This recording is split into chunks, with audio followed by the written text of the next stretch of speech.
নেটোর সামরিক স্যাটেলাইটে আগ্রাসন চালাচ্ছে রাশিয়া বলে অভিযোগ করেছেন জার্মান প্রতিরক্ষামন্ত্রী বরিস পিস্টোরিয়াস।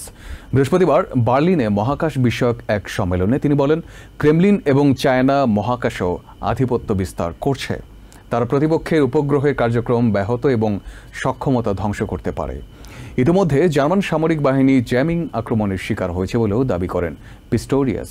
এদিকে ডেনমার্কের গুরুত্বপূর্ণ সামরিক এবং বেসামরিক স্থাপনাগুলো ড্রোনের মতো হাইব্রিড আক্রমণের শিকার বলে জানিয়েছেন দেশটির প্রধানমন্ত্রী ম্যাট ফ্রেডরিকসেন। এক ভিডিও বার্তায় এজন্য কোনো দেশকে সরাসরি দায়ী করেননি তিনি।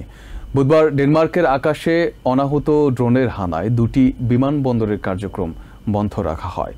ওদিকে ইউরোপের আকাশসীমা লঙ্ঘনে রুশ তৎপরতার নিন্দা জানিয়েছেন নেটো সেক্রেটারি জেনারেল মার্ক রুটে।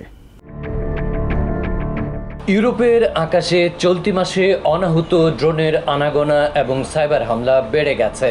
গত 10ই সেপ্টেম্বর পোল্যান্ডের আকাশে রুশ ড্রোন উড়তে দেখা যায়। এরপর বিনা অনুমতিতে এস্তোনিয়ার আকাশসীমায় হানা দেয় 3টি রুশ মিগ 31। 20শে সেপ্টেম্বর লন্ডন, বার্লিন এবং ব্রাসেলসের বিমানবন্দরগুলোতে একযোগে সাইবার হামলা চালানো হয়।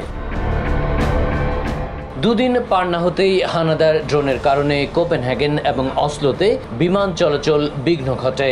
গত বুধবার রাতে ডেনমার্কের সামরিক বাহিনীর ব্যবহৃত বিমানবন্দর এলবোর্গের আকাশে দেখা দিল সন্দেহভাজন আরেকটি ড্রোন, যার গতিবিধিতে বন্ধ হয়ে যায় সেখানকার বিমানবন্দরের কার্যক্রম। সন্দেহের তীর রাশিয়ার দিকে হলেও ডেনিশ প্রতিরক্ষামন্ত্রী সাংঘর্ষিক অবস্থান এড়াতে এজন্য সরাসরি কাউকে দায়ী করলেন না। তবে জানালেন, যারা এসব কাজ করছে তারা খুবই পেশাদার, এই ধরনের কাজে তাদের পূর্ব অভিজ্ঞতা রয়েছে। এদিকে দেশটির প্রধানমন্ত্রী ম্যাট ফ্রেডরিকসনও এক ভিডিও বার্তায় এজন্য কোনো দেশকে সরাসরি দায়ী করলেন না। বললেন, ডেনমার্কের গুরুত্বপূর্ণ সামরিক এবং বেসামরিক স্থাপনাগুলো ড্রোনের মতো হাইব্রিড আক্রমণের শিকার হচ্ছে সাম্প্রতিক সময়ে। এই বিষয়ে নেটোর সাথে যোগাযোগ রক্ষা করে চলা হচ্ছে বলেও জানালেন তিনি। Droner er set flere steder ved kritisk infrastruktur, militært og civilt. তবে কোনো রাগ ঢাকনা রেখে জার্মান প্রতিরক্ষামন্ত্রী বরিস পিস্টোরিয়াস অভিযোগ করেছেন, নেটোর সামরিক স্যাটেলাইটে আগ্রাসন চালাচ্ছে রাশিয়া। বৃহস্পতিবার বার্লিনে মহাকাশ বিষয়ক এক সম্মেলনে তিনি বলেন, ক্রেমলিন এবং চায়না মহাকাশেও আধিপত্য বিস্তার করছে। তারা প্রতিপক্ষের উপগ্রহের কার্যক্রম ব্যাহত এবং সক্ষমতা ধ্বংস করতে পারে। ইতিমধ্যে জার্মান সামরিক বাহিনী জ্যামিং আক্রমণের শিকার হয়েছে বলেও দাবি করেন পিস্টোরিয়াস। ওদিকে ইউরোপের আকাশসীমা লঙ্ঘনে রুশ তৎপরতার নিন্দা জানিয়েছেন নেটো সেক্রেটারি জেনারেল মার্ক রুটে। রুশ প্রেসিডেন্ট ভ্লাদিমির পুতিনকে এজন্য দায়ী করেছেন তিনি। বলেছেন, জেনে শুনেই আগুন নিয়ে খেলছে ক্রেমলিন। মস্কো অবশ্য ইউরোপিয়ান দেশগুলোর অভিযোগ অস্বীকার করেছে। অন্যদিকে flight tracking service flight radar 24 বলছে, ইউরোপের আকাশে প্রায় হানাদার ড্রোনের উপস্থিতি ধরা পড়ছে তাদের রেডারে। জাতিসংঘ সাধারণ পরিষদে যোগ দিতে আমেরিকার নিউ ইয়র্কে যাচ্ছেন ইসরায়েলের প্রধানমন্ত্রী বেঞ্জামিন নেতানিয়াহু। বৃহস্পতিবার ভোরে যাত্রা শুরু করে তার রাষ্ট্রীয় পতাকাবাহী বিমান উইং অফ জায়ন। কিন্তু যাত্রাপথে ইউরোপের আকাশসীমা এড়িয়ে শত শত কিলোমিটার বেশি ঘুরে গন্তব্যে যাচ্ছে বিমানটি। ফ্লাইট ট্র্যাকারের তথ্যানুযায়ী পরিবর্তিত এই রুটের কারণে নেতানিয়াহুর যাত্রাপথ অন্তত 600 কিলোমিটার বেড়ে গেছে। ইউরোপের ওপর দিয়ে সরাসরি যাওয়ার পরিবর্তে ভূমধ্য সাগর ধরে ভ্রমণ করেছে নেতানিয়াহুকে বহনকারী বিমান। এরপর গ্রিস এবং ইটালির ওপর দিয়ে জিব্রাল্টার প্রণালীর দিকে দক্ষিণে মোড় নিয়ে আটলান্টিক অতিক্রম করবে উইং অফ জায়ন। এভাবে উড়াল দেওয়ার কারণ হিসেবে কিছু জানায়নি প্রধানমন্ত্রীর দপ্তর। তবে ইন্টারন্যাশনাল ক্রিমিনাল কোর্ট আইসিসির জারি করা গ্রেপ্তারি পরোয়ানার আতঙ্কেই নেতানিয়াহু এই রুট নিয়েছেন, বলছে বিভিন্ন আন্তর্জাতিক গণমাধ্যম। গাজায় যুদ্ধাপরাধের অভিযোগে নেতানিয়াহুর বিরুদ্ধে এই পরোয়ানা জারি করা হয়। আইসিসি সদস্যভুক্ত ইউরোপের বেশ কয়েকটি দেশ জানিয়েছে, আইসিসির নির্দেশনা অনুযায়ী নেতানিয়াহু তাদের ভূখণ্ডে প্রবেশ করলে তাকে গ্রেপ্তার করতে বাধ্য থাকবে তারা। এই প্রেক্ষাপটেই নেতানিয়াহুর বিমানটি বিভিন্ন দেশের আকাশসীমা এড়িয়ে ঘুরপথে আমেরিকা যাচ্ছে। এদিকে বেঞ্জামিন নেতানিয়াহুর ওপর ভ্রমণ নিষেধাজ্ঞা আরোপ করেছে ইউরোপের দেশ স্লোভেনিয়া। বৃহস্পতিবার এই সিদ্ধান্ত কার্যকর করা হয়। 2 মাস আগেও জুলাইয়ে আমেরিকা সফরকালে নেতানিয়াহুর বিমান সরাসরি রুট ব্যবহার করতে পেরেছিল, কিন্তু চলতি সপ্তাহেই ফ্রান্স সহ 10টি দেশ প্যালেস্টাইনকে স্বাধীন রাষ্ট্র হিসেবে স্বীকৃতি দেয়ায় বেশ চাপে আছেন নেতানিয়াহু। ফ্রান্সের ইতিহাসে প্রথমবারের মতো সাবেক কোনো প্রেসিডেন্টের কারাদণ্ডে দণ্ডিত হওয়ার ঘটনা ঘটেছে। বৃহস্পতিবার দেশটির সাবেক প্রেসিডেন্ট নিকোলাস সার্কোজিকে 5 বছরের কারাদণ্ড দিয়েছে আদালত। লিবিয়ার সঙ্গে অবৈধ চুক্তির ষড়যন্ত্রের অভিযোগ প্রমাণিত হয় তাকে এই দণ্ড দিয়েছেন বিচারক নেটালি গ্যাভারিনো। সার্কোজির বিরুদ্ধে অভিযোগ, 2007 সালে নিজের নির্বাচনী প্রচারণার জন্য লিবিয়ার সাবেক প্রেসিডেন্ট মুয়াম্মার গাদ্দাফির সঙ্গে গোপন চুক্তি করেছিলেন তিনি।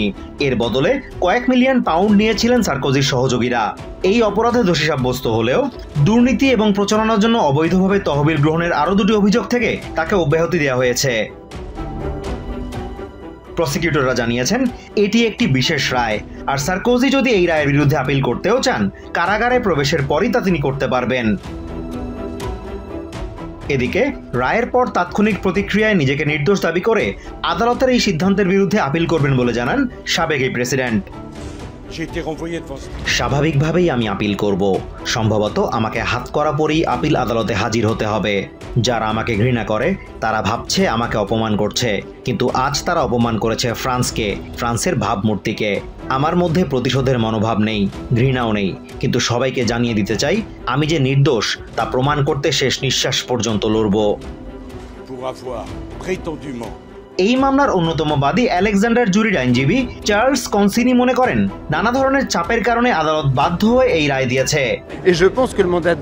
বহু বছর ধরে জনমত, কিছু গণমাধ্যম ও একটি নির্দিষ্ট রাজনৈতিক দলের সমর্থকরা তার বিরুদ্ধে চাপ সৃষ্টি করছিল বলেই আমার মনে হয় নিকোলাস সার্কোজিকে আটকের এই অভূতপূর্ব পরোয়ানা জারি হলো। অন্যদিকে দুর্নীতি বিরোধী অলাভজনক সংস্থা শেরপার এক্সিকিউটিভ ডিরেক্টর স্যান্ড্রা কোসার্ড আদালতের রায়কে স্বাগত জানিয়ে বলেন এই রায়ের মধ্য দিয়ে দায় মুক্তির ধারা সমাপ্ত হলো। So it's a strong signal for the state of law. It's a strong signal to say it's the end of impunity, even if you are from the higher stage of the republic. এই রায়ে মিশ্র প্রতিক্রিয়া ব্যক্ত করেছেন দেশটির রাজনৈতিক নেতারা। ডানপন্থী নেতা মেরিন লো পেন সামাজিক মাধ্যম এক্সে এক পোস্টে লিখেছেন, আপিলের সুযোগ না দিয়ে দণ্ডিতকে তাৎক্ষণিকভাবে কারাগারে পাঠানোর বিশেষ নির্দেশনা দেয়া দেশের আইনের শাসনের জন্য অশনি সংকেত। অন্যদিকে রিপাবলিকান দলের প্রধান লরেন ওয়াকিস সার্কোজিকে ভালো বন্ধু আখ্যা দিয়ে তার পাশে থাকার অঙ্গীকার করেছেন। ভারতের হিমালয় পার্শ্ববর্তী অঞ্চল লাদাখে রাজ্যের মর্যাদা ও স্থানীয়দের জন্য চাকরির কোটা দাবিতে সহিংস বিক্ষোভের পর উচ্চ সতর্কতায় রয়েছে পুলিশ প্রশাসন। বৃহস্পতিবার লে শহরে কারফিউ জারির পর রাস্তায় টহল দিতে দেখা যায় নিরাপত্তা বাহিনীকে। শহর জুড়ে বন্ধ রয়েছে দোকানপাট, ফাঁকা রাস্তায় পড়ে থাকতে দেখা গেছে আগুনে পোড়া গাড়ি। এর আগে বুধবার আন্দোলনকারীদের সাথে পুলিশের সংঘর্ষে কমপক্ষে 4 জন নিহত হয়েছে। এ সময় বিক্ষোভকারীরা আগুন দিয়েছে ক্ষমতাসীন বিজেপির একটি পার্টি অফিস ও কয়েকটি প্রশাসনিক ভবনে। স্থানীয় বাসিন্দা পালমোহিস্ট বলেন, শান্তিপূর্ণ আন্দোলন হঠাৎ করে সহিংস হয়ে উঠেছিল। এখানে একটি প্রতিবাদ হচ্ছিল, যা পরে বিশৃঙ্খলায় পরিণত হয়। মানুষ পাথর ছোড়া শুরু করে। লাদাখের মানুষ সরকারের কাছে তাদের দাবি আদায়ের জন্য অনশন ধর্মঘট করেছিল, কিন্তু সরকারের পক্ষ থেকে কেউ তাদের দেখতে আসেনি। এই কারণেই মানুষ ক্ষিপ্ত হয়ে উঠলে সহিংসতার ঘটনাগুলো ঘটে। বুধবার রাতে ভারতের স্বরাষ্ট্র মন্ত্রণালয় জানায়, পরিবেশবিদ ও আন্দোলনের নেতা সোনাম ওয়াংচুকের উস্কানিমূলক বক্তব্য থেকেই এই বিক্ষোভের সূত্রপাত। তিনি গত 10 সেপ্টেম্বর থেকে অনশন চালিয়ে যাচ্ছিলেন। 2019 সালে জম্মু ও কাশ্মীর থেকে পৃথক হয়ে কেন্দ্রশাসিত অঞ্চলে পরিণত হয় লাদাখ। এর ফলে অঞ্চলটি হারায় পূর্বের স্বায়ত্তশাসন। আন্দোলনকারীদের দাবি, লাদাখকে বিশেষ মর্যাদা দিয়ে নির্বাচিত স্থানীয় প্রশাসন গঠনের সুযোগ দিতে হবে, যাতে পাহাড়ি উপজাতি ও স্থানীয় জনগণের স্বার্থ রক্ষা করা যায়। এই ইস্যুতে 2023 সাল থেকে লাদাখের নেতাদের সঙ্গে আলোচনা চালিয়ে যাচ্ছে স্বরাষ্ট্র মন্ত্রণালয়। পরবর্তী দফার বৈঠক আগামী 6 অক্টোবর নির্ধারিত হয়েছে। এদিকে সহিংসতার ঘটনায় ক্ষোভ প্রকাশ করেছেন লে অ্যাপেক্স বডি এবং কার্গিল ডেমোক্রেটিক অ্যালায়েন্সের লিগ্যাল অ্যাডভাইজার হাজী গোলাম মোস্তফা।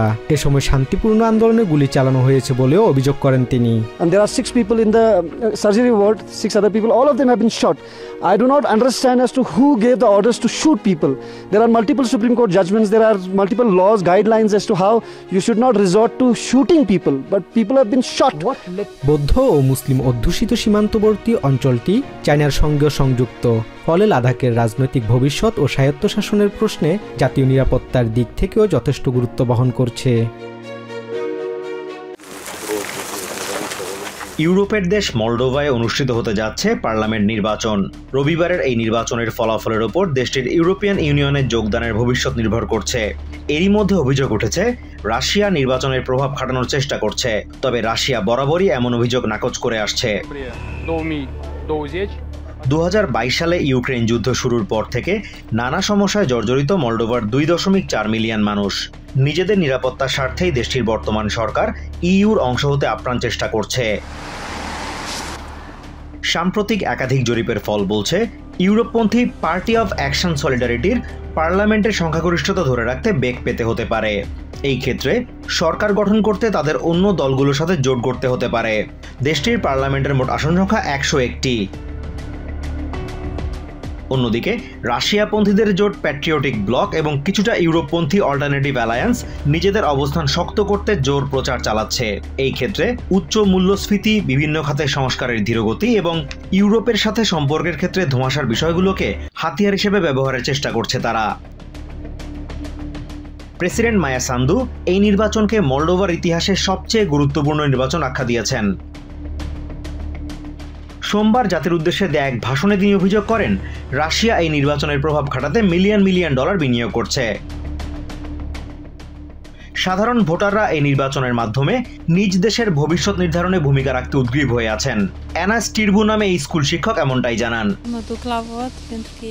হ্যাঁ, আমি অবশ্যই ভোট দেব, কারণ এটা গুরুত্বপূর্ণ। এই নির্বাচন আমাদের দেশের ভবিষ্যৎ নির্ধারণ করবে। আমি ইউরোপের পথ অনুসরণ করতে চাই, কারণ মায়া সান্দু দায়িত্ব নেওয়ার পর দেশে অনেক পরিবর্তন লক্ষ্য করেছে। তবে রাশিয়া কিংবা ইইউ কারো সাথেই সখ্যতার বিষয়ে খুব একটা আস্থা নেই লুডমিলা বেলোভা নামে এই প্রবীণ ভোটারের। আসলে আমাদের জন্য ইউরোপ না রাশিয়া, কাদের সখ্যতা ভালো হবে তা নিয়ে আমি সন্দিহান। আমরা জানি রাশিয়া আমাদের কেমন মিত্র, ইইউর ক্ষেত্রে কি হবে তা আমরা জানি না। আমার মনে হয় কেউই মলডোভার মতো একটি দরিদ্র দেশকে মিত্র হিসেবে চায় না। তারা আমাদের কাছ থেকে কি বা নিতে পারে? গবেষণা প্রতিষ্ঠান ওয়াচডগ.mdর গবেষক ইউজিন মুরাফশি বলছেন, মলডোভার ওপর প্রভাব বিস্তার করতে রাশিয়া সব সময় নানা ধরনের গুজব ছড়ায়। Has always been a tool of Russian influence in Moldova, but especially since the war in Ukraine, it has intensified a lot. এরই মধ্যে রাশিয়ার হয়ে মলডোভায় অস্থিতিশীল পরিস্থিতি সৃষ্টির পরিকল্পনার সাথে জড়িত সন্দেহে ৭৪ জনকে আটক করেছে দেশটির পুলিশ। পুলিশের দাবি, বিক্ষোভের কৌশল শেখাতে সার্বিয়ায় মলডোভার নাগরিকদের প্রশিক্ষণ দিচ্ছে রুশ গোয়েন্দা সংস্থার সদস্যরা। ইন্দোনেশিয়ার ওয়েস্ট জাভায় স্কুলের দুপুরের খাবার খেয়ে এবার ১,০০০-এরও বেশি শিশু অসুস্থ হয়ে পড়েছে। একের পর এক খাদ্য বিষক্রিয়ার ঘটনায় বড় ধাক্কা খেয়েছে দেশটির প্রেসিডেন্টের বহুমূল্য ফ্রি মিলস প্রোগ্রাম। রাজধানী জাকার্তা থেকে প্রায় ১৫০ কিলোমিটার দূরের ওয়েস্ট জাভা নামের এক স্কুলে সোমবার ফ্রি মিল খেয়ে শিশুরা অসুস্থ হয়ে পড়ে। অসুস্থদের সেবা দিতে পাশের একটি খেলাধুলার হলকে জরুরি চিকিৎসা কেন্দ্রে রূপান্তর করা হয়েছে। বৃহস্পতিবার পর্যন্ত সেখানে কয়েক ডজন রোগীকে চিকিৎসা নিতে দেখা গেছে। কমিউনিটি হেলথ সেন্টারের এক কর্মকর্তা যোগাদি গুস্তিয়ানা বলেন, তারা রোগীদের পর্যবেক্ষণ করে প্রয়োজনীয় ব্যবস্থা নিচ্ছেন। খাদ্যে বিষক্রিয়ার খবর পেয়ে আমি এখানে বুধবার সকালে এসেছিলাম। দুপুরের দিকে পরিস্থিতি বেশ অস্থির হয়ে উঠেছিল, তবে সৌভাগ্যবশত আমাদের অনেক স্বাস্থ্যকর্মী ছিল সাহায্যের জন্য। আমরা রোগীদের অবস্থা পর্যবেক্ষণ করে হাসপাতালে পাঠাচ্ছি, আর যাদের এখানেই চিকিৎসা সম্ভব বলে মনে হয়েছে তাদেরকে রাখা হয়েছে। এছাড়া শত শত রোগীকে পাঠানো হয়েছে আশেপাশের স্থানীয় হাসপাতালে। বুধবার রাতে শুধু সিলিলিন সরকারি হাসপাতালে ভর্তি হন শতাধিক রোগী। সিলিলিন হাসপাতালের ডিরেক্টর নেং সিতি জুলাইহা জানান, বিষক্রিয়ায় আক্রান্ত আক্রান্ত অধিকাংশ রোগীরই উপসর্গ একরকম।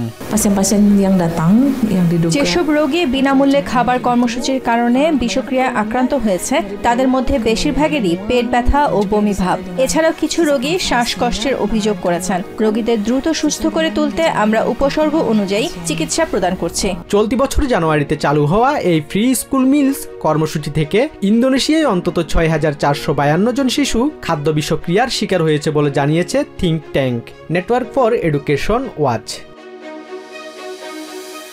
বর্তমানে দেশটিতে প্রোগ্রামটির মান ও তদারকি নিয়ে উঠেছে বহু প্রশ্ন। মাত্র কয়েক মাসের মধ্যেই এই উদ্যোগ ২০ মিলিয়ন শিক্ষার্থীকে অন্তর্ভুক্ত করেছে। বছরের শেষ নাগাদ ৮৩ মিলিয়ন শিক্ষার্থীকে অন্তর্ভুক্ত করার লক্ষ্য সরকারের। এই প্রকল্পের বাজেট ১৭১ ট্রিলিয়ন রুপিয়া, যা প্রায় $10.২ বিলিয়ন। আগামী বছরে এই বাজেট দ্বিগুণ করার পরিকল্পনা রয়েছে সরকারের।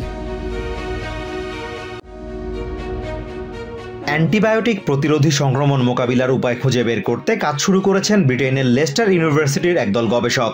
এরই মধ্যে ডাডলি জু এবং ওয়েস্ট মিডল্যান্ডস সাফারি পার্কের বিভিন্ন প্রাণী নিয়ে কাজ শুরু করেছেন তারা। এর অংশ হিসেবে এসব প্রাণীর মল থেকে ব্যাকটেরিওফেজ সংগ্রহ করছেন তারা।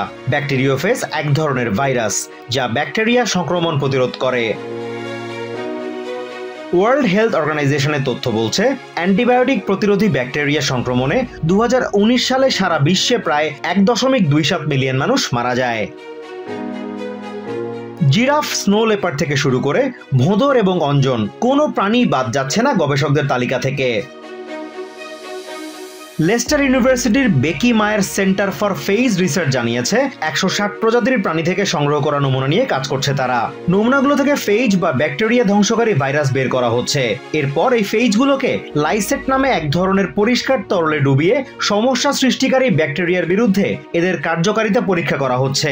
ভবিষ্যতে চিকিৎসায় কাজে লাগানোর জন্য তারা ফেইজের একটি সংগ্রহশালা তৈরি করছেন। বেকি মায়ার সেন্টারের অন্যতম প্রধান গবেষক ডক্টর অ্যান্ড্রু মিলার্ড বলছেন তারা বিভিন্ন প্রাণীর মলের ওপর বিভিন্ন ধরনের ব্যাকটেরিয়ার পরীক্ষা চালাচ্ছেন। ফলে কোন প্রাণীর মল কোন ব্যাকটেরিয়ার বিরুদ্ধে কাজ করে তা জানা যায়। তারা এখন পর্যন্ত ৭০০টি আলাদা ফেইজ সংগ্রহ করেছেন বলে জানান। What we've been doing is testing lots of different poo against lots of different bacterial species and different isolates. And we find that different animals are good against different isolates. মিলার্ড আরো জানান antibiotic এখন আর আগের মতো কাজ করছে না, কারণ অনেক ব্যাকটেরিয়া অ্যান্টিবায়োটিকের বিরুদ্ধে প্রতিরোধ গড়ে তুলতে সক্ষম। ফলে মানুষ বিভিন্ন রোগে আক্রান্ত হলে ওষুধেও সহজে সুস্থ হচ্ছে না। Antibiotic resistance is posing a threat because everyday antibiotics that people take, bacteria are now becoming resistant to them. So antibiotics have been used for several decades. তবে বিশাল এই কর্মযজ্ঞের জন্য নমুনা সংগ্রহ করাটা অনেক সময়ই কষ্টসাধ্য হয়ে পড়ে বলে জানান ডাডলি জুর কর্মকর্তা Fran level. Some poo is always easier to collect from others. So something like the giraffe is nice and easy to sweep up, whereas something like the otters is usually a bit more runny, so a bit messier when we're cleaning, so it's not as easy to collect. আগামী ২ বছরে হাজার হাজার phase সংগ্রহের লক্ষ্য নিয়ে কাজ করছে লেস্টারের গবেষক দল। এর মাধ্যমে তারা এমন ফেইজ খুঁজে বের করতে চান যেগুলো অ্যান্টিবায়োটিকের সাথে মিশিয়ে ব্যাকটেরিয়ার সংক্রমণ প্রতিরোধে ব্যবহার করা যায়। এই কার্যক্রমে তাদের সহায়তা করছে ব্রিটেনের বিভিন্ন সংস্থা ও অ্যান্টিমাইক্রোবিয়াল রেজিস্ট্যান্স প্রকল্প। নিউ ইয়র্ক থেকে সম্প্রচারিত TVN 24 টেলিভিশন বিশ্বজুড়ে বাঙালির কণ্ঠস্বর।